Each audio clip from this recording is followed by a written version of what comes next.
말씀처럼 우리 안에 그리스도의 영이신 성령이 계심으로 말미암아, 그러므로 우리가 성령으로 아니하고는 우리가 예수님을 그리스도라고 할 수도 없고 주님이라고 고백할 수도 없습니다. 그러므로 예수 그리스도 나의 구주, 나의 주님이라고 고백하시는 분들은 다 성령님을 모시고 지금 살아가고 있는 분들이에요. 그럼에도 불구하고 어떤 분들은 성령님을 정말 존귀히 모시고 영화롭게 모셔드리면서 살아가고 있는 분이 계신가 하면, 어떤 분들은 성령님을 너무 홀대하면서 너무 박대하면서 살아가시는 분들이 계셔요. 이런 분들은 정말 하나님의 근심이 되는 거예요. 에베소서 4장 30절 말씀에 보면 하나님의 성령을 근심시키지 마라. 구속의 날까지 너희가 그 안에서 인치심을 받았기 때문이다. 성령께서 우리를 인쳐주셨어요. 하나님의 자녀로 확증해 주셨다는 말이죠. 고린도 후서 1장 21절 말씀에도 보면 성령께서 우리 마음속에 인쳐주셔서 하나님의 자녀인 것을 확실하게 도장을 찍어주셨다라고 하는 거죠. 그러므로 그 영화로우신 성령께서 우리 안에 거하시는데 그분을 우리가 막 박대해서는 아니 되겠죠.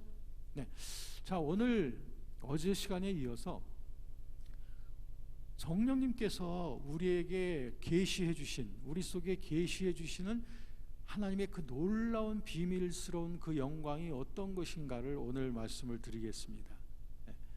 성령께서는 어제도 제가 그 성구를 인용했지만 고린도전서 2장 14절에 보면 하나님의 영이 없는 사람들은 하나님의 일을 깨달을 수가 없다고 합니다. 그리고 하나님의 일을 존중하지도 않습니다. 왜? 깨닫지 못하기 때문에. 그런데 그 전절 12절의 말씀에 보면 우리가 세상의 영을 받지 아니하고 하나님으로부터 온 영, 즉 성령을 받았으니 이것은 하나님께서 우리에게 은혜로 주신 것들을 우리에게 깨닫게 알게 하려 하시려고 성령을 우리에게 부어주셨다. 에베소서 1장 17절 말씀부터 보면은, 거기에 보면은 하나님께 바울이 에베소 교회를 위해서 기도하는 그 기도 가운데, 하나님 우리 에베소 교인들의 마음의 눈을 열어주셔서 지혜와 계시의 영을 주시어 저희로 하여금 하나님의 영광이 얼마나 큰 것인지, 그리스도 안에서 그 영광과 능력이 지극히 큰 것이 어떤 것인 것을 저희로 하여금 보게 해주세요, 깨닫게 해주세요 라고 바울 선생님이 기도하고 계시거든요. 우리 목회자분들께서 우리 성도님들 위해서 기도하는 가장 그 중요한 그 기도 제목도 바로 그거라고 생각해요. 우리 성도님들의 마음의 눈이 열려져서 하나님께서 성도님들 위해서 그리스도 안에서 예비하신 그 은총이 얼마나 영화로운 건지, 또 그 능력이 얼마나 큰 건지, 그 지혜가 얼마나 풍요로운 것인지를 좀 깨닫게 해주세요. 할렐루야. 이게 목회자들의 첫 번째 기도일 겁니다. 이것은 그리고 하나님께서 원하시는 기도이기 때문에 여러분, 이런 기도의 제목을 가지고 우리가 하나님 앞에 기도할 때 하나님께서 우리 그 기도를 반드시 이루어 주셔서 우리가 성화되어져 가는, 주님을 더 알아가는 자들이 되게 하십니다. 요한복음 17장 3절 말씀에 있는 대로 영원한 생명, 영생이라고 하는 것은 바로 영원하신 하나님 아버지를 알고 그의 보내신 자 예수 그리스도를 아는 겁니다. 점점 더 알아가면 알아갈수록 영생이 더 풍요로워지는 거죠. 영생의 깊이와 넓이와 높이가 점점 더 해가는 것이죠. 어떻게 하면 할수록? 하나님 아버지와 예수 그리스도를 알면은 더 알수록. 어떻게 알아가요? 하나님의 기록되어진 말씀과 그리고 성령의 감동을 통하여 우리들은 그 지식을 점점 더 갖춰가는 거겠죠. 오늘 이 시간 바로 성령께서 우리에게 계시해 주시는 그리스도 안에 있는 영광스러움이 도대체 어떤 것인지를 여러분들과 함께 나누도록 할 겁니다. 그것이 바로 그 영광스러움이 우리에게 그리스도와의 연합을 통해서 이루어지는데요. 그리스도와 우리를 연합시켜 주시는 분이 누구라고요? 성령. 네, 그렇습니다. 성령 하나님이에요. 자, 어떻게 우리가 그리스도와 연합이 되어졌는지에 대해서 먼저 말씀을 드리겠습니다. 성령께서는 시간을 초월하셔서 창세 전부터, 그리고 오늘 이르기까지 성령께서 아니 계셨던 시간이 안 계십니다. 앞으로도 영원히 성령은 계실 거예요. 그리고 공간적으로도 성령께서 역사하시지 못하는 공간은 없습니다. 지구 이쪽 편 저쪽 편 어디에든지 성령께서는 자유롭게 역사하시는, 즉 시간과 공간을 초월하시는 하나님이십니다.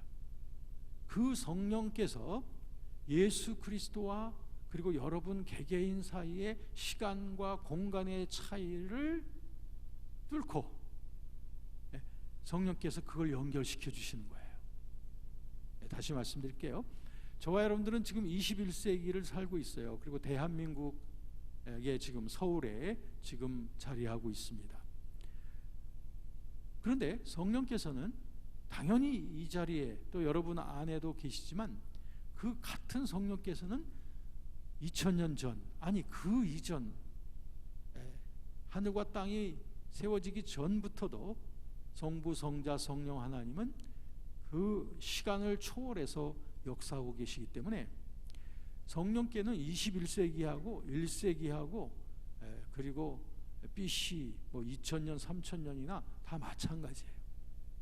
그러므로 하나님께는 하루가 1000년 같고 1000년이 하루 같다고 하는 그 말씀도 하나님은 시간을 초월하신 분이라고 하는 그런 뜻입니다. 그러므로 우리가 시간의 제약 때문에 그리스도와 내가 연결이 안 된다는 것은, 이거는 3차원적인 인간의 환경적인 제약으로 생각을 하는 거지, 하나님의 세계의 법칙으로서는 그런 게 전혀 문제가 안 되는 겁니다. 공간적으로도 그래요. 예수 그리스도 33년 사실 동안에 대한민국 땅에 와 보신 적은 없어요. 저와 여러분들 중에도 아마 예수님께서 그 발을 땅에 디디고 사셨던 그 지역을 방문했던 분들이 많지는 않을 겁니다. 공간적으로 이와 같은 제약이 있는 거예요. 그러나 성령께서는 예루살렘이나 대한민국이나 저 러시아나 몽골이나 남아프리카나 어느 곳이든지 공간의 제약을 절대 받지 않습니다. 그렇기 때문에 공간이 떨어져 있다고 해서 멀리 있다고 생각하는 것, 그건 인간의 제약이지 성령께는 그런 거 없습니다. 다 초월하고 계신 거예요. 이해가 되시죠? 그렇기 때문에 성령께서 예수 그리스도와 우리를 연결시켜 주셨다고 하는 그 의미가 뭐냐 하면, 시간과 공간을 우선 여러분들 초월해서 생각을 하시면 돼요.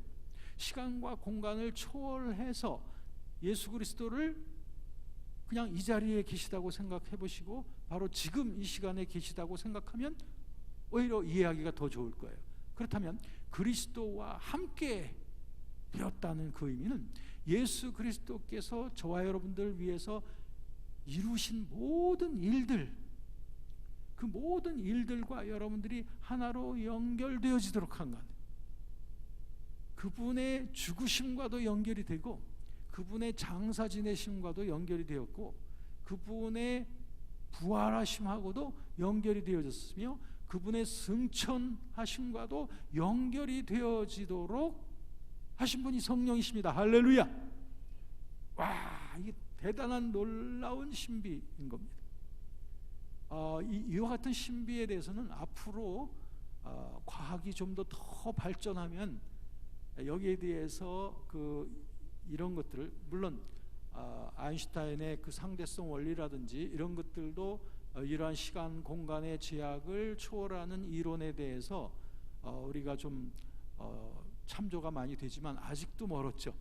이런 이 복음의 진리를 충분히 과학적으로 규명하고 논리를 세울 수 있는 그런 때가 아직 이르지 못했습니다.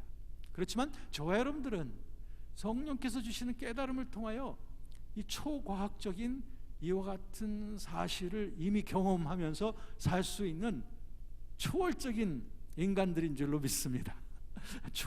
초월인들이십니다. 성령 받으신 분들은 초월되신 분들이에요.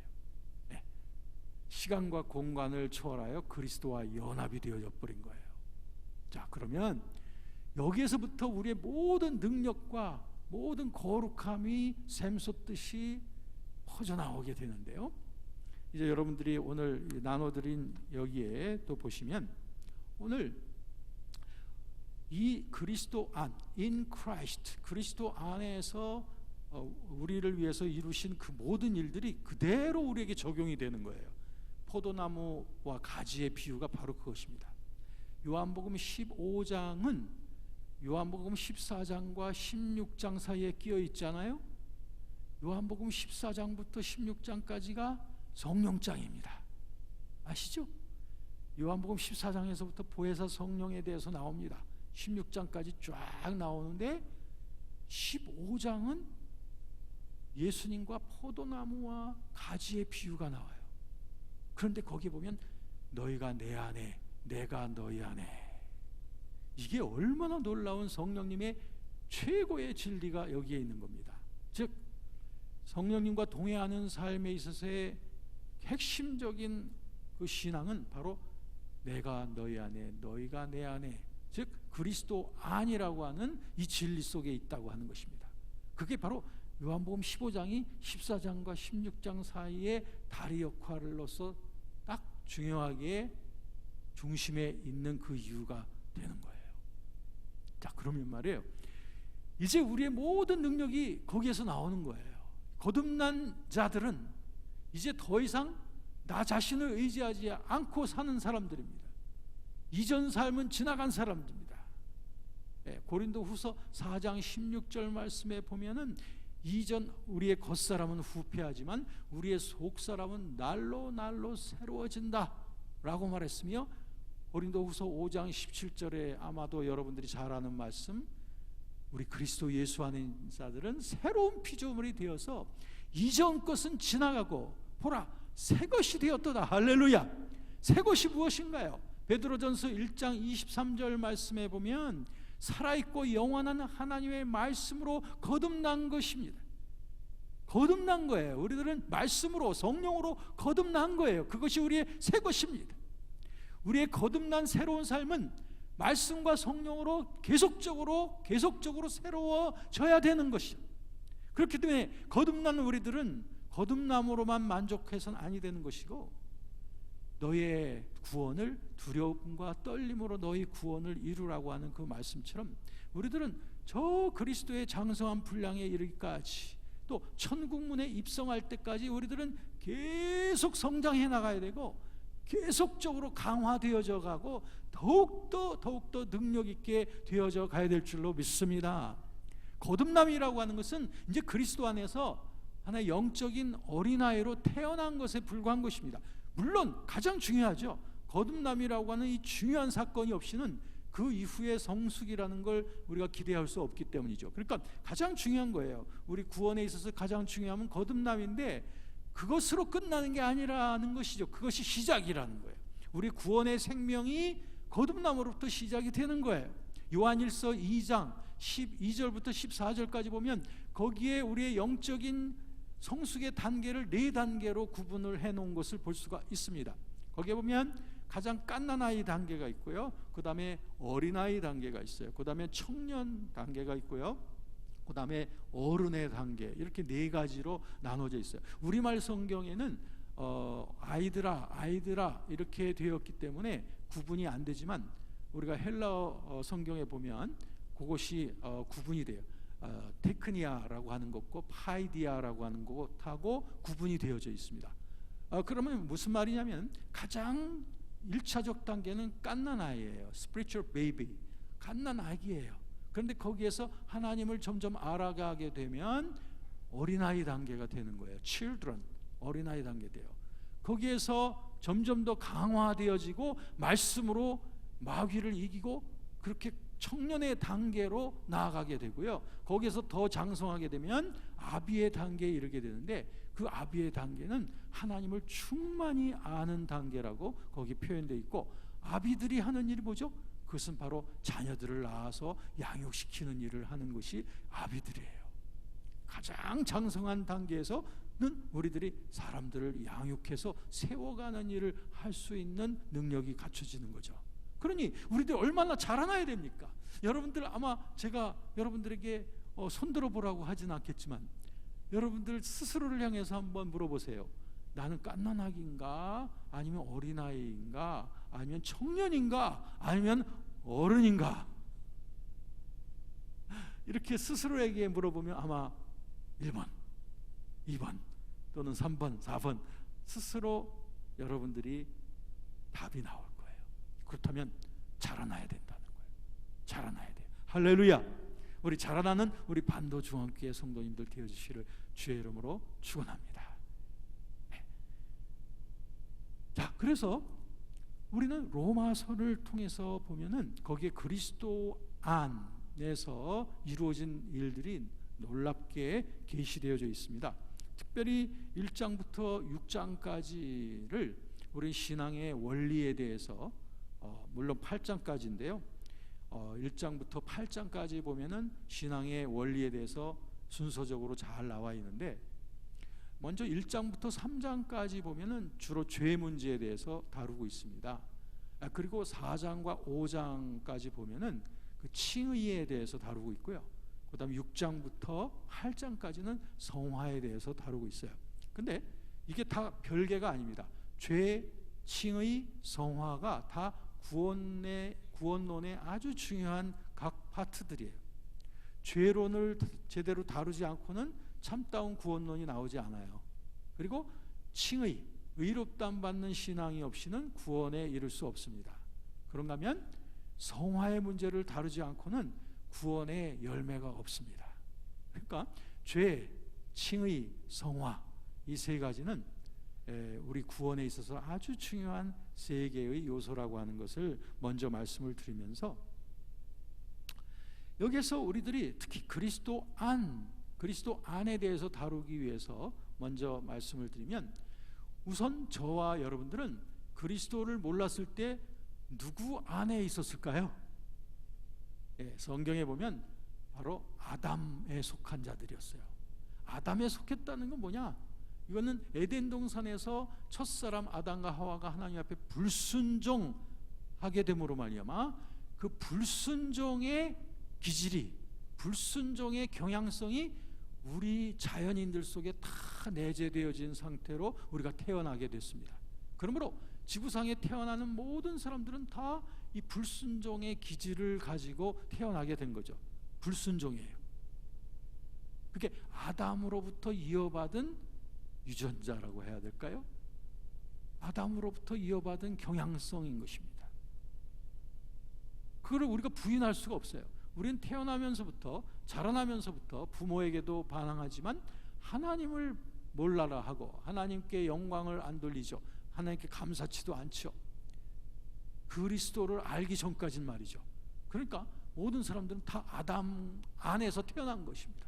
그러니까 우리도 아담 속에 있었던 겁니다. 사실 그랬던 우리들이 이제는 그리스도를 믿게 되면서 아담 안에 있는 것이 아니라 이제는 그리스도 안으로 들어가게 된 거예요. 이제는 전에 우리가 나도 모르게 내가 몰랐을 때부터 아담에 속해 있었기 때문에 아담으로부터 모든 것들을 유업으로 받아서 그 모든 것을 생각하고 뜻하고 행동하고 말하고 죄인으로서 그렇게 살아왔지 않습니까? 무엇 때문이에요? 아담에게 속했기 때문이었습니다. 내가 죄인이기 전에 우선 아담의 죄성이 있었기 때문이었죠. 근본적인 우리들의 죄악의 그 근본은 바로 아담으로부터 시작되는 것이었죠. 그렇기 때문에 이제 아담에 속했던 사람들이 이제 그리스도 예수로 옮겨 타게 되는 거죠. 이제는 그리스도 안으로 들어가게 되죠. 그렇다면 전에 우리가 아담 안에서 아담의 모든 못된 유업들을 우리가 삶 속에서 열매 맺으면서 살았던 죄인이었던 것처럼 이제 그리스도로 옮겨 타게 되기 때문에 이제 그리스도 안에서 순종의 자녀로서의 열매를 우리가 누리면서 살아갈 수 있는 자들이 된 줄로 믿습니다. 이게 놀라운 법적인 전환입니다.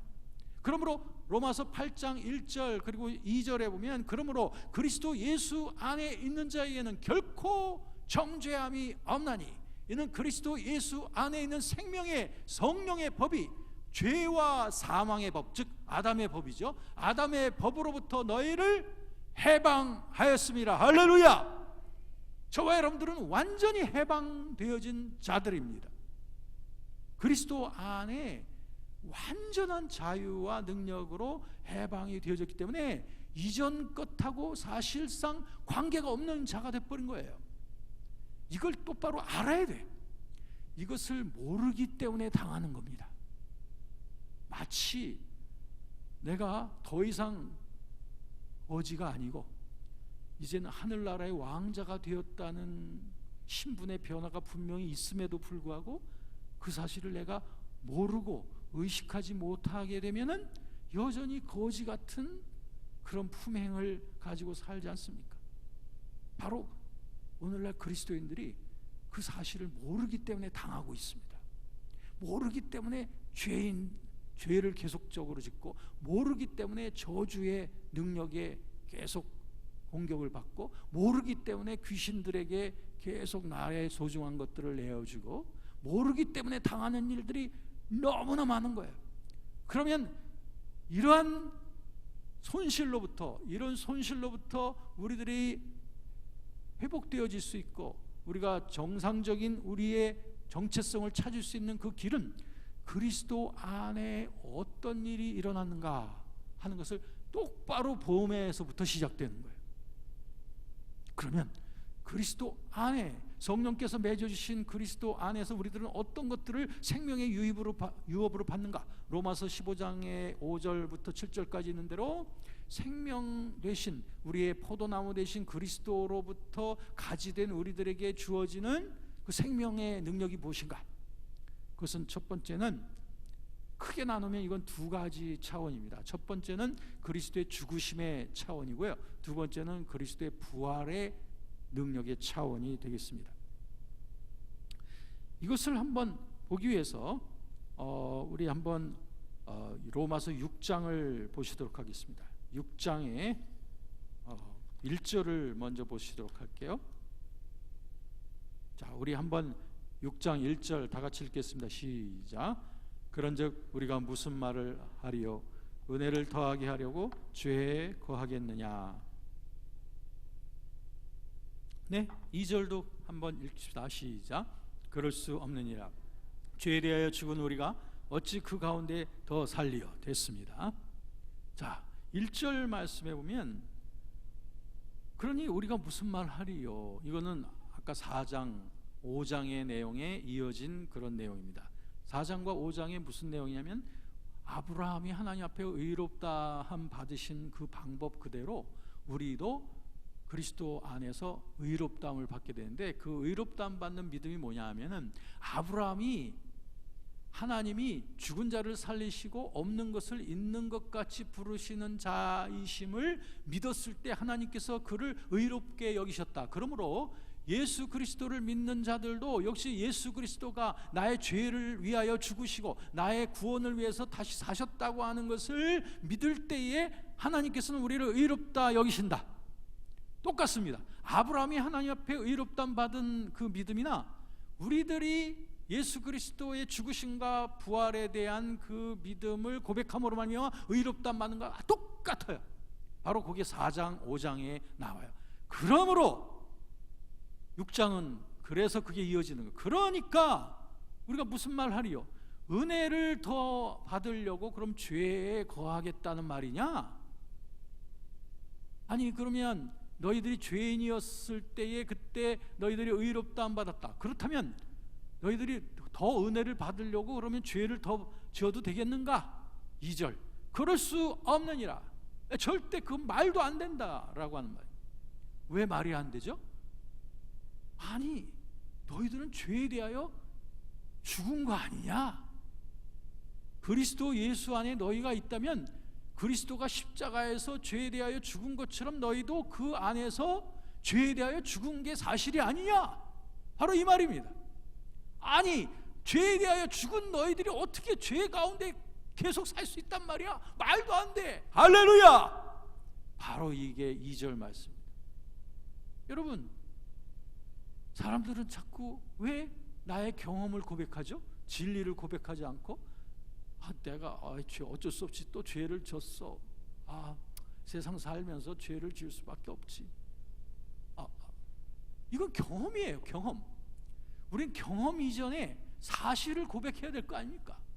그리스도 안에서 이루어진 그 사실에 근거해야지 여러분의 경험과 감각과 여러분과 오각에 의지하는 그런 신앙을 가지시겠습니까? 그게 아니잖아요. 우린 말씀이지 않습니까? 진리 아닙니까? 어떻든 눈에 보이는 것이 어떻든지 손에 잡히는 게 어떻든지 간에 우리는 주의 말씀 진리를 고백하는 자들이 아닙니까?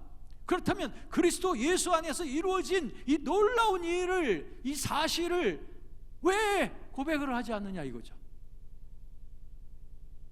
분명히 로마서 6장 6절 보시죠. 6절 다 같이 읽겠습니다. 시작. 우리가 알거니와 우리의 옛사람이 예수와 함께 십자가에 못 박힌 것은 죄의 몸이 죽어 다시는 우리가 죄에게 종노릇하지 아니하려 함이니. 여기에 사실이 나오지 않습니까? 우리는 그리스도와 하나 되었죠. 그렇다면 우리의 옛사람이란 무엇이냐? 그거는 전에 내가 죄에 끌려다니고 세상 따라 살고 그리고 내 멋대로 살던 그런 삶의 습관을 갖다가 옛사람이라고 말합니다. 그런데 이런 옛사람은 그리스도와 연합이 되어져서 십자가에서 죽었어요. 뭐에 대하여 죽은 거예요? 죄에 대하여 죽은 것입니다. 6절의 그 중반에 보면은 왜 죽었느냐? 그 이유가 나옵니다. 죄의 몸이 죽어 다시는 우리가 죄에게 종노릇하지 않으려고. 죄의 몸이 바로 그게 옛사람이거든요. 죄의 몸이 십자가에서 아예 죽어버려서 다시는 그 죄의 몸을 따라 살지 않게 되려고 죽었다는 거예요. 네? 생각해 보십시오. 죄를 짓는다는 것은 죄의 몸을 따라 살면은 그때 죄를 지을 수 있어요. 근데 죄의 몸이 죽었다면은, 실제적으로 죄의 몸이 죽었다면 죄라고 하는 것을 발생이 안 돼요. 발생이 안 된다고. 왜냐하면 죄가 성립되기 전에 유혹이 먼저 다가오거든요. 유혹이 역사하는 그 플레이그라운드, 그러니까 유혹이 역사하는 놀이터가 어디냐면 바로 옛사람입니다. 옛사람을 유혹이 자꾸 자극을 해서 유혹을 우리가 받아들이도록 하는 거예요. 야고보서 1장 14절 15절에 보면 그 유혹이 우리에게 다가오고 그 유혹에 우리가 끌려가는 것은 우리의 욕심 때문에 유혹에 끌려가는 건데, 유혹에 끌려가게 되면은, 받아들이게 되면은 유혹이 죄를 낳고 죄를 잉태하고 죄가 자꾸 커져가게 되면은 사망을 낳느니라. 유혹과 죄와 사망과의 관계가 거기에 나오고 있습니다. 유혹 자체는 죄는 아닙니다. 죄 짓는 건 아니에요. 왜냐하면 예수님께서도 마태복음 4장에 보면 성령 충만을 받으시고 난 다음에 광야에 가가지고 마귀에게 끌려다니시면서 유혹을 받으셨습니다만, 히브리서 4장 15절에 보면 유혹은 받으셨으나 죄는 없으시니라. 우리와 한결같이 시험을 받으셨지만 죄를 짓진 않았다는 거죠. 뭐가 틀린 건가요? 예수님도 유혹은 받으셨어요. 그러나 유혹을 거절하셨다는 거예요. 유혹을 받아들임으로 죄를 짓진 않으셨다는 거죠. 마찬가지로 우리도 예수 그리스도와 함께 나의 옛사람이 십자가에서 죄에 대하여 죽었기 때문에 유혹이 역사할 수 있는 놀이터가 십자가에서 소멸된 거예요. 십자가에서 놀이터가, 그 옛사람이라고 하는 놀이터가 완전히 파괴돼 버린 겁니다. 그 사실을 똑바로 보고 고백을 해야 돼요. 고백을 해야 됩니다. 이 사실을 먼저 보고 이게 사실이라고 하는 걸 분명히 인정하면서 고백을 해야 됩니다. 언제 고백을 할까요? 유혹의 순간순간마다 까불지 마. 나는 예수 그리스도와 함께 나의 옛사람이 이미 죽었어. 죄를 짓고 유혹을 받아들이던 나의 옛사람은 십자가에서 이미 죽었어. 이렇게 고백을 해보십시오. 여러분, 어떤 종류의 유혹이 여러분에게 다가온다 할지라도 유혹은 여러분들을 선택하게 할 겁니다. 자유의지로 하여금 유혹을 선택할 것이냐 거부할 것인가를 선택하는 바로 그 지점에서 여러분들은 무언가를 선택하게 되겠죠. 유혹을 받아들이든지 아니면 거부하든지 이 둘 중에 선택을 하는 바로 그 시점에 이 진리가 적용이 돼야 되는 거예요. 바로 그 선택에 앞서서 이 사실을 똑바로 바라보고 이 사실을 고백을 하는 순간 유혹은 여러분들에게 역사하지 못해요. 할렐루야! 이게 바로 거룩의 길입니다. 이것이 바로 예수님께서 가셨던 유혹을 이기셨던 그 길이고, 그 그리스도 안에서 우리도 그 생명의 유혹을 받아서 어떠한 유혹 속에서도 우리가 승리하며 유혹을 거부하며 계속적으로 유혹에 승리해 나갈 수 있는 거룩한 그리스도인의 길을 가게 되는 것, 바로 이 진리 때문인 줄로 믿습니다. 유혹을 자꾸 넘어지면요, 유혹에 자꾸 넘어지면 어떻게 되느냐? 그러면 속사람이 자꾸 약해져요. 에베소서 3장 16절에 보면 너희 속사람을 능력으로 강건케 하옵시며 라고 바울이 기도하고 있는데, 우리의 속사람, 영이죠.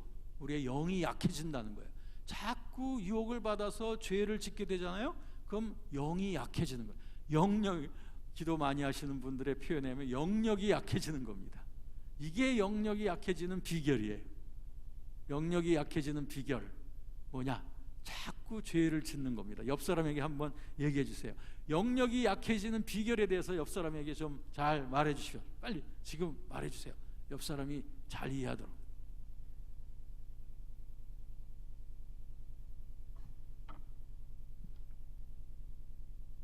자, 그럼 이제 옆 사람에게 얘기해 주시니 저한테 한번, 저한테 바로 앞에 사람이 있다고 하고 이 사람에게 잘 설명해 주시, 저한테 한번 지금 해 주시기 바랍니다. 시작.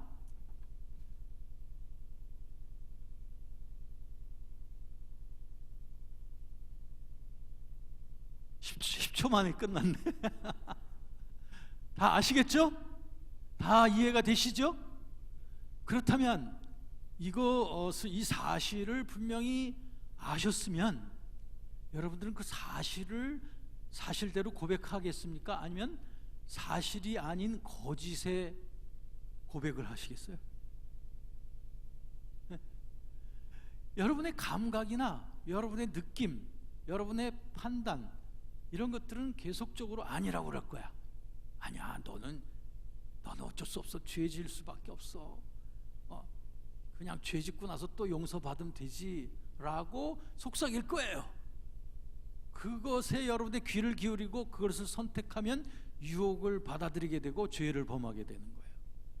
여러분들은 거짓을 숭상한 거예요. 사실, 진실을 따르지 않고 허용된 것을, 거짓된 것을 순종한 거죠. 그렇죠? 제가 전에 말씀드렸죠. 제가 10대 때 엄청나게 참 방황을 했고 죄도 많이 지었다고 그랬지 않습니까? 언제까지냐면 그리스도인이 되고 나서도 제 삶의 어떤 부분들은 새로워지기 시작했어요. 그러나 여전히 내 속에 내가 너무 많아, 나를 찌르는 가시와 같은 옛사람의 능력이 참 가시나무처럼 말이죠. 바람만 불면은 확 찔러대는 거, 그게 내 속에 있다는 것을 너무나 처절하게 느끼게 됩니다. 그것을 극복하기 위해서 어떻게든지 싸워서 이겨야 되겠다라고 해서 수없이 많이 금식 기도를 했습니다. 요즘은 제가 금식 기도를 많이 안 하는데 청년 때 정말 금식 기도 많이 했어요. 사흘 금식 기도, 일주일 금식 기도, 21일 금식 기도 하다가 21일 금식 기도 하다가 7일 만에 도중 하차했습니다. 왜냐하면 컵라면 냄새가 너무나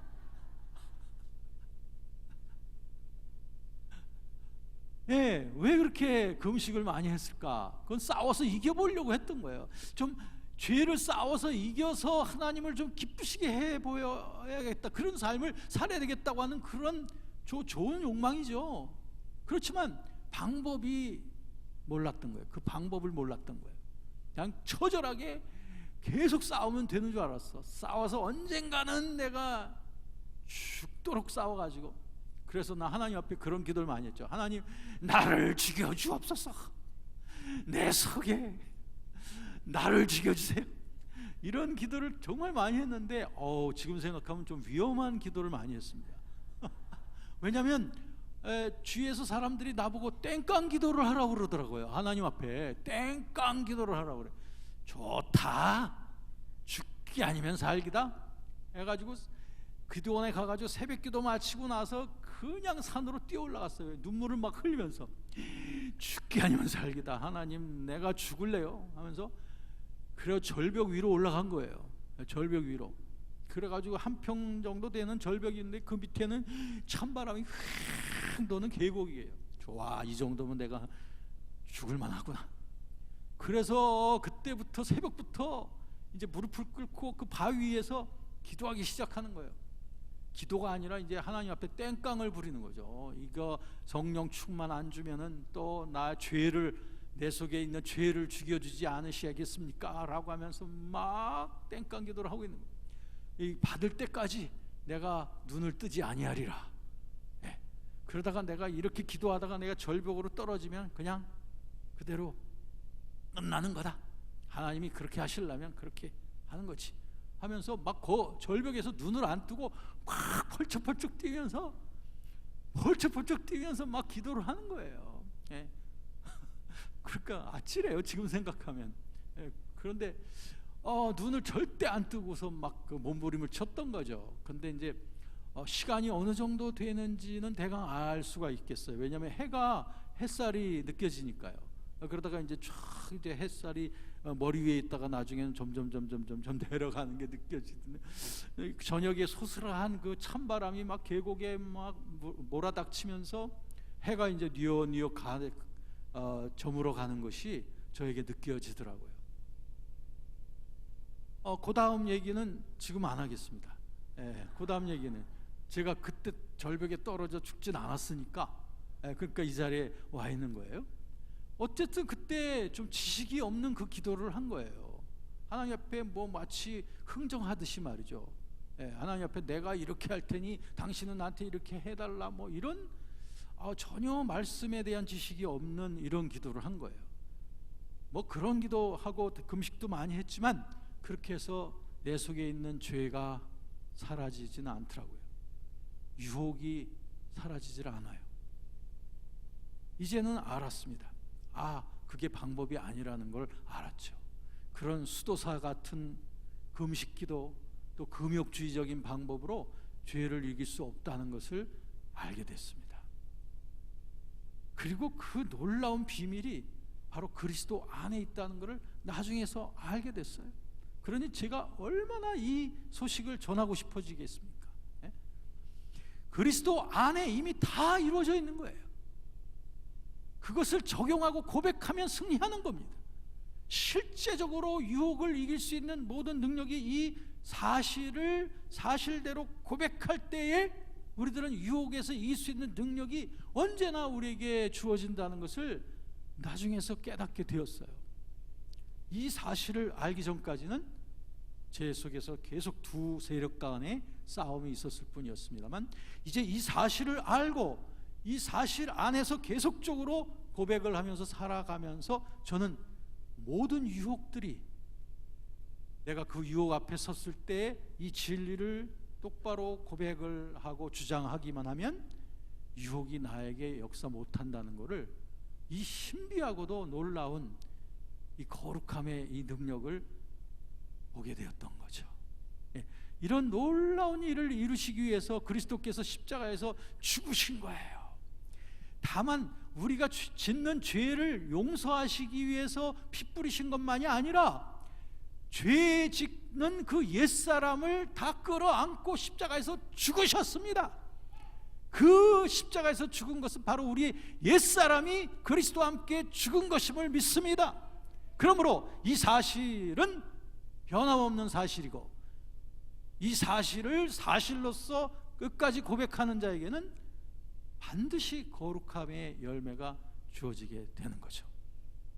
여러분, 우리 주변에 중독자들이 굉장히 많습니다. 저도 중독자였습니다. 술 중독, 저도 술 중독자였어요. 담배 중독자였습니다. 중학교 3학년 때부터 폈으니까 그때부터 계속 이런 하루에 한 곽씩 담배를 폈어요. 고등학교 때도. 술은 뭐 굉장히 많이 마셨습니다. 그래서 안주 없이 먹는 술. 아무래도 학생 때니까 안주를 이렇게 먹을, 그 당시 새우깡이라는 거 있었죠. 아시는 분은 아시죠. 새우깡 하나 사가지고 팍 해가지고선 소주 2홉짜리 하나 마시면서 새우깡하고 해가지고 먹죠. 근데 진로 소주 2홉짜리 살 돈도 없어가지고 나중에는 더 질 나쁜 백합 소주라고 아시는가 모르는가 모르겠어요. 대병짜리 있습니다. 그거는 진로 소주는 좀 죄송합니다. 이거 이런 얘기를 해서 예. 어쨌든 그런 중독자였습니다. 오죽하면 제가 3번씩 자살을 기도했겠습니까? 한 번은 걷어요. 한 번은 걷고 한 번은 털어 넣었습니다. 수면제. 그리고 또 한 번은 농약으로 농약을 마시고 절벽에서 떨어지려고 했었죠. 다 끝까지 갔는데, 농약 가지고 절벽 끝까지 갔는데 그만 제가 이 자리에 나와 있네요. 네, 그런 중독자였습니다. 저 같은 사람이 어떻게 새 소망을 가질 수 있겠습니까? 우리 주변에 그런 사람들 많아요. 그런 청소년들 많습니다. 이 사람들에게 진정한 소망이 뭘까요? 이 사람들에게 진정한 해방이 어디 있을까요? 어디에도 없어요. 교도소에 갔다가 거기서 더 심각한 죄인이 되어가지고 나오기도 합니다. 잠시 잠깐 동안 도덕적인 감동이 그들을 움직일 수도 있지만 영원토록 그들을 붙잡지 못해요. 그러나 이 영원한 예수 그리스도께서 이루신 이 진리가 그들에게 깨달아지고 그들에게 고백되어지기만 하면 어떤 중독으로부터도 벗어나게 되는 줄로 믿습니다. 그렇습니다. 여러분들은 이 좋은 소식의 전파자들이 되셔야 돼요. 이것을 여러분들 온 누리에 전하시기를 주의 이름으로 축원합니다. 그렇습니다. 이 놀라운 연합에, 성령께서 이루신 이 놀라운 연합을 통해서 우리들은 그리스도의 죽으심의 능력에 같이 연합이 되어진 자들이 됐다는 것이죠. 근데 그 전절에 보면은 5절을 한번 읽어보겠습니다. 5절 시작. 만일 우리가 그의 죽으심과 같은 모양으로 연합한 자가 되었으면 또한 그의 부활과 같은 모양으로 연합한 자도 되리라. 네, 그리스도와의 그 십자가의 죽음의 연합이 우리에게 거룩함의 삶을 실제적으로 가능하게 해주는 그 능력이 되는 것과 똑같이 우리는 그리스도의 십자가의 죽으심에만 연합된 게 아니죠. 그분의 죽으시고 난 다음에 부활하셨을 때에 그 부활의 그리스도와 연합이 되어진 거예요. 로마서 8장 11절에 보면 성령에 대해서 말하는데, 그리스도를 죽은 자 가운데서 살리신 이의 영이 너희 안에 계시면, 예수를 죽은 자 가운데서 살리신 이의 영, 성령이 너희 죽을 몸도 살리시리라. 즉 우리가 나중에 죽음을 경험하게 되겠지만 죽음으로부터 부활의 영광에 이르게 우리를 끌어주시는 분이 성령이시라는 거예요. 성령의 능력이, 우리 안에 계시는 성령의 능력이 우리를 신령한 몸으로 다시 부활하도록 그렇게 역사해 주시는 분이 바로 우리 안에 계시는 성령이시라는 거예요. 그 성령께서는, 죽음으로부터 우리를 일으키실 성령께서는 우리 안에서 부활의 영으로 꼭 내가 죽고 난 다음에 역사하는 것만이 아니죠. 지금 우리 안에 부활의 능력으로 성령께서 역사하고 계시는 줄로 믿습니다. 와, 이게 또 놀라운 것입니다. 이것을 똑바로 보셔야 됩니다. 나는 내 능력으로 사는 것이 아니라 내 안에 계시는 성령의 능력으로 사는 사람으로 우리 비상하게 되는 거예요. 이 사실을 똑바로 보게 되면은 사도 바울이 빌립보서 4장 13절 말씀에 내게 능력 주시는 자 안에서 내가 모든 것을 할 수 있다 라고 고백하고 있지 않습니까? 사도 바울은 그리스도의 능력 안에 거하는 비결이 자신의 연약함을 먼저 똑바로 아는 데 있다는 것을 알았습니다.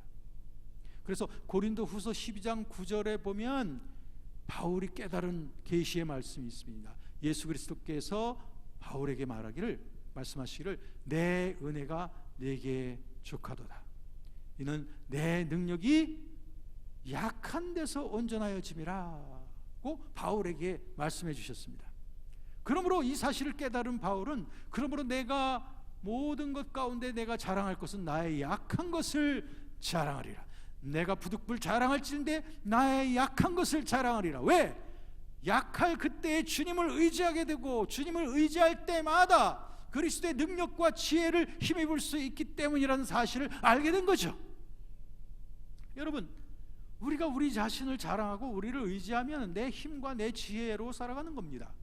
그런데 그게 아니라 나 자신을 비우고 나의 구주, 나의 주님 되신 그리스도로 살아가는 법을 날마다 살아가게 되면 그리스도의 능력과 그리스도의 지혜로 살아가게 되는 거예요. 베드로전서 4장 10절 그리고 11절 말씀해 보면 우리가 무슨 말을 하려면 하나님이 주시는 지혜로 하고, 우리가 무슨 섬김, 무슨 봉사를 하려면 하나님이 주시는 능력으로 한다 라고 되어 있거든요.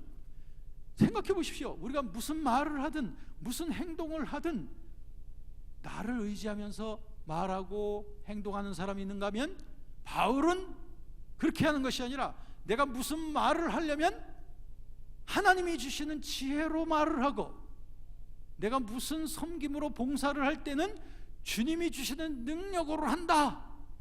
이 비밀이 뭔지 아십니까? 그거는 자기 자신을 의지하지 않고 오직 죽은 자를 살리시는 하나님만 의지함에 있는 줄로 믿습니다.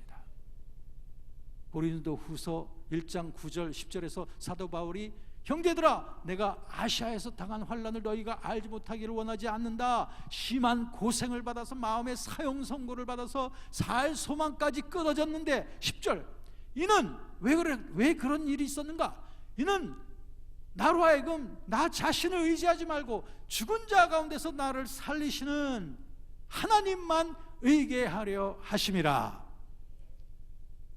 이것이 바로 경건의 길입니다.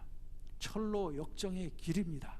주님께서는 저희로 하여금, 거듭난 저와 여러분들로 하여금 더 이상 여러분 자신을 의지하지 말고 환경을 의지하지 아니하고 죽은 자를 다시 살리시는 하나님만 순간마다 매사에 의지하게 하시려고 여러 가지 시련도 주시고 연단도 하시면서 여러분들로 하여금 하나님, 내가 주님만 의지합니다, 주님만이 나의 모든 것입니다 라고 하는 고백이 터져나오게 하시는 줄. 시련을 통해서, 연단을 통해서. 그렇기 때문에 우리에게 주시는 모든 하나님이 주시는 시련 속에서 우리가 연단이 되어져서 하나님만 사랑하고 하나님만 의지하는 자로 만들어져 가는 게 이게 철로 역정이거든요. 하나님이 우리에게 이끌어 가시는 그 길은 바로 그 길이에요. 천국에 들어가기에 아주 적합한 영혼의 상태로 우리를 만들어 가기를 원하시는 거죠. 성화된 상태로. 그 성화가 무엇이냐? 하나님만 의지하고 하나님만 사랑하는 자로 만들어져 가는 것이지요. 이렇게 연단을 받아서 성화가 되어져 가는 분들은 날마다 고백을 합니다. 하나님, 주님만이 나의 소망입니다. 주님 외에 내게 무슨 만족이 있겠습니까? 주님과 함께하며 주님을 즐거워하는 것만이 내 최고의 기쁨입니다. 이런 고백이 터져 나오시는 분은 아멘. 어유, 이렇게 많아요? 할렐루야. 여러분은 이렇게 여러분들이 아멘 하신 모든 분들이 이런 놀라운 축복의 경지에 이르기를 주의 이름으로 축원합니다. 그러려면 형제들아, 너희가 이 세상에서 당하는 불시험을 이상하게 여기지 마라. 네. 여러분, 이런 사람으로 만들어져 가기 위해서는 많은 시련들을 거쳐야 됩니다. 시련에 넘어지면 시험 드는 거예요. 근데 시련에 승리하면 우리의 믿음과 소망과 사랑이 더 강해지는 줄로 믿습니다. 하나님께서는 우리가 감당치 못할 시험당함을 허락지 아니하신다고 고린도전서 10장 13절에 말씀하고 있습니다. 우리가 시험당할 쯤에 또한 피할 길을 내사 우리로 하여금 능히 감당하게 하시는 분이신데, 그렇기 때문에 우리가 믿음으로만 대하면 내게 다가오는 모든 시련은 다 견딜 수 있다 없다? 다 있다. 왜? 내가 믿음으로 하는데도 견딜 수 없는 그런 시련은 하나님이 우리에게 허락한다 안 한다? 안 하시기 때문에. 믿으십니까?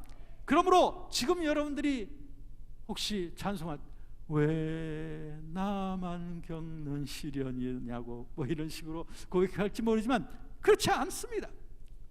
아니죠. 여러분에게는 그게 굉장히 어려운 시험인 것 같아요. 여러분에게만큼은. 그러니까 그게 시련이죠. 이 정도? 이 정도야 뭐 나 할 수 있어. 그게 무슨 시련입니까? 뭔가 이거는 믿음으로 하지 아니하면 견딜 수 없을 정도의 그런 것이 시련이죠. 여러분들에게도 다 나름대로의 시련이 있으시죠? 예. 그게 왜 나만 이런 시련을 겪고? 아니에요. 아닙니다.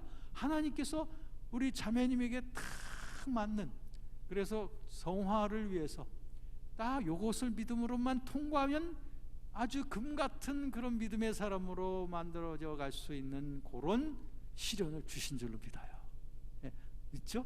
그렇죠? 우리에게 다가오는 시련 다 그거예요. 여러분, 내게 닥쳐오는 시련을 그렇기 때문에 저주하거나 시련을 회피하려고 하지 마시고, 야고보서 1장 2절 말씀처럼 형제들아 너희가 여러 가지 종류의 시련을 만나거든 온전히 어떻게 하라고요? 온전히 기쁘게 여겨라. 할렐루야. 하나님이 주시는 시련이다. 그러므로 나는 믿음으로 통과해야지 하면서 감사합니다. 하나님 이런 시련 주신 거 감사합니다. 믿음으로 나아갑니다. 라고 나아갈 때에 3절 말씀에 보면 그 믿음의 시련이 우리를 온전히 구비하여 조금 더 부족함이 없는 사람으로 만들어 가실 줄로 믿습니다. 네, 그러므로 여러분 제가 좀 짓궂은 말씀 하나 드릴게요. 제가 지난번에 어느 집회에 가가지고 그분들에게 뭘 권고했냐면 정말 시련 받는 게 감사하다고 그러시더라고요. 시련 속에서 더 성숙되어질 것을 기대하니까 너무 기쁘다고 그러더라고요. 그래서 그래요? 그러면 돌아오는 주일날 한번 하나님 앞에 그 좋은 믿음 가지고 한번 감사헌금 한번 해보십시오 라고 했어요. 무슨 감사헌금이냐면 시련 감사헌금. 한번 따라 해보십시오. 시련 감사헌금. 이거 난 그 말만 해도 너무 영광스러운 것 같아. 이 세상 어떤 사람이 시련 감사헌금을 할 수 있겠습니까? 오직 그리스도 예수 안에 있는 자들, 이 놀라운 지혜, 이 진리를 이해하고 있는 사람만이, 나에게 닥쳐오는 시련의 의미를 분명히 깨달아 알고 있는 사람만이 시련에 대하여 감사할 수 있고 기뻐할 수 있는 줄로 믿습니다. 그렇다면 그 믿음의 행동을 하나님 나에게 이런 멋진 시련을 주셔서 감사합니다. 할렐루야. 우리 위에 계신 분들도 할렐루야. 예, 이런 멋진 고백으로, 이 믿음의 행동으로 하나님을 기쁘시게 해드릴 수 있는 우리 반도 중앙교회가 되어졌으면 참 좋겠어요. 예, 그렇지만 뭐 제가 이거 강요하는 거 아니에요. 여러분들이 믿음으로 막 하고 싶어지면 하시면 되는 거예요. 누가 뭐라고 하겠습니까? 와, 저 집사님은 시련 만나서 저렇게 감사하대? 멋있잖아요. 그런 일 때문에 사람들 앞에 손가락질 당한다면 그거 정말 멋있는 거예요. 하나님이 너무너무 기뻐하실 거예요. 네. 정말 우리 크리스찬들은 그리스도 안에 있기 때문에 그렇습니다. 여러분, 그리스도와 부활의 능력 속에 있다고 하는 것은 부활의 생명의 능력이, 그리스도의 그 부활의 생명의 능력이 언제나 나에게 충만히 흐르고 넘친다고 하는 그 의미인 것입니다. 그리스도의 지혜가, 그리스도의 능력이, 그리스도의 사랑이 늘 내 속에서 샘솟듯이 넘친다고 하는 그 의미가 바로 그리스도의 부활의 능력과 연합이 되어졌다고 하는 그 의미예요. 저는 늘 아침에 의식이 들면 제일 먼저 늘 하나님 앞에 고백하는 게 하나님 오늘도 감사합니다. 이렇게 성령님 안에서 이렇게 넘치는 생명을 주셔서 감사합니다. 오늘도 내가 살아가는 동안 이 성령님께서 이 부활의 능력으로 역사하시는 그 모든 일들을 지금 보게 될 것을 믿습니다. 사람들과 대화할 때 하나님의 말씀으로 권면하게 되고, 내가 하는 모든 일들마다 주님이 하신 그 표적이 되어져서 열매가 풍성하게 되고, 만나야 될 사람 만나고 해야 될 일을 잘 하게 되고, 하는 일들마다 성령님께서 이 부활의 능력으로 역사하셔서 전부 다 열매 맺게 해주시고, 그래서 하루 종일 부활하신 그리스도와 함께 동행한 흔적들로 오늘 하루가 가득 넘치게 하실 주님, 너무너무 기뻐요, 감사해요, 이러면서 하루를 시작을 한단 말이에요. 멋지지 않습니까? 그리스도 안에 있는 삶이 이렇게 멋진 거예요. 이런 멋진 신앙, 이런 초월적인 신앙으로 세상을 이기면서 살아가는 저와 여러분이 되어졌으면 참 좋겠습니다. 요한복음 7장 37절부터 39절까지 보면 예수께서 외쳐서 이르시던 말씀이 뭐냐면, 누구든지 믿는 자들에게는 그 배에서 생수의 강이 흘러 넘친다라고 했는데, 그것이 바로 믿는 자들이 받을 성령을 가리켜 말씀하신 것인데, 그때까지는 아직 성령이 그들에게 계시지 않았다. 왜냐하면 예수님이 아직 부활 승천의 영광을 경험하지 아니하셨던 때였기 때문이었죠. 그런데 이제 바야흐로 예수님께서 부활 승천하시고 이제 오순절날 성령 강림 이후 누구든지 마음을 열고 받아들이는 자마다 그리스도의 영이신 성령께서 충만히 임하시는 시대가 오늘날 우리에게 응하여졌으니, 그러므로 말세의 남종과 여종에게 성령을 물붓듯이 부어주시겠다고 하는 그 예언의 말씀이 바로 우리에게 응하게 된 줄로 믿습니다. 그러므로 저와 여러분 속에는 여러분들이 원하시기만 하면, 여러분들이 마음으로 믿음으로 고백하기만 하면, 여러분 생수의 강처럼 흘러넘치는 지혜와 능력과 사랑과 평안과 이 모든 하나님의 인도하심, 보호하심의 이 놀라운 생수의 강이 내 속에서부터 흘러넘쳐서 강물처럼, 바다처럼 나의 가정과 나의 이웃과 사회 속에 흘러넘치게 되는 것을 믿음의 눈으로 보시기를 주의 이름으로 축원합니다. 이게 바로 그리스도와 연합 속에서 나타나는 그 부활의 능력입니다. 오늘 이 시간 주의 말씀을 듣는 이 시간에도 치유의 역사가 일어나고 있습니다. 왜냐하면 부활의 능력이, 오늘 여러분들이 이 말씀을 믿음으로 아멘으로 받아들이실 때 여러분 영혼 속에 생수의 강 같은 그 치유의 능력이 임하게 되는 줄로 믿습니다. 여러분 가운데 눌려져 있었으며 고통 중에 있었으며, 그리고 고질적인 문제 속에서 육체의 질고의 문제를 해결받지 못하신 분들 가운데 오늘 이 시간에 이 말씀이 믿어지고 그리고 기뻐지고 이 말씀이 참으로 즐거워지는 그 심령에게, 그 영혼과 육체 속에 치유의 능력이 임하는 줄로 믿습니다. 치유의 능력이 임하는 줄로 믿습니다. 치유의 능력이 임하는 줄로 믿습니다. 하나님께서 온전케 하심을 믿습니다. 하나님께서 치유하심을 믿습니다. 부활의 능력이 역사하심을 믿습니다. 예수 그리스도의 이름으로 기도합니다. 그렇습니다. 이제 여러분들에게 그 놀라운 치유가 여러분의 영혼과 육체 속에 부활의 능력으로 임하십니다. 임하시는 것을 믿으시고, 그리고 이 시간에도 여러분들이 인식하실 수가 있습니다. 하나님께서 원하시는 치유가 일어남을 믿습니다.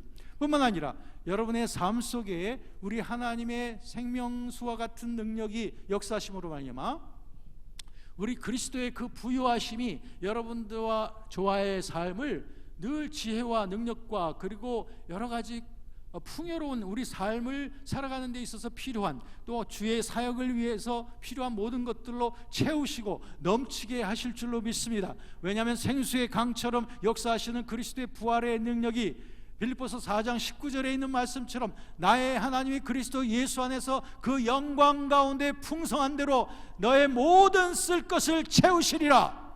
그렇습니다. 하나님의 일을 하는 데 있어서 풍요롭도록, 차고 넘치도록, 흘러 넘치도록 하나님께서 재정의 축복도 주실 줄로 믿습니다.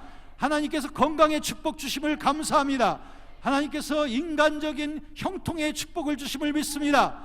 이 하나님의 나라를 위하여 하나님 나라의 사역을 함에 있어서 필요한 사람들을 만나게 하실 줄로 믿습니다. 이 모든 것으로 넉넉하게 하실 우리 주님 앞에 큰 영광의 박수 올려 드리겠습니다. 할렐루야, 할렐루야, 할렐루야. 감사합니다. 이것이 바로 그리스도 연합 속에서 나타나는 부활의 능력입니다. 이제 여러분, 이 두 가지 차원을 말씀드렸습니다. 그리스도 안에 있는 이 연합의 능력을 두 가지로 말씀을 드렸으니 이것을 영원토록 잊지 마시고 영원토록 적용을 하셔야 됩니다. 이건 날마다 순간마다 적용을 하시면서 사는 거예요. 유혹을 만날 때 그리스도와 십자가의 연합의 사실을 고백하시면 넉넉히 이길 수 있습니다.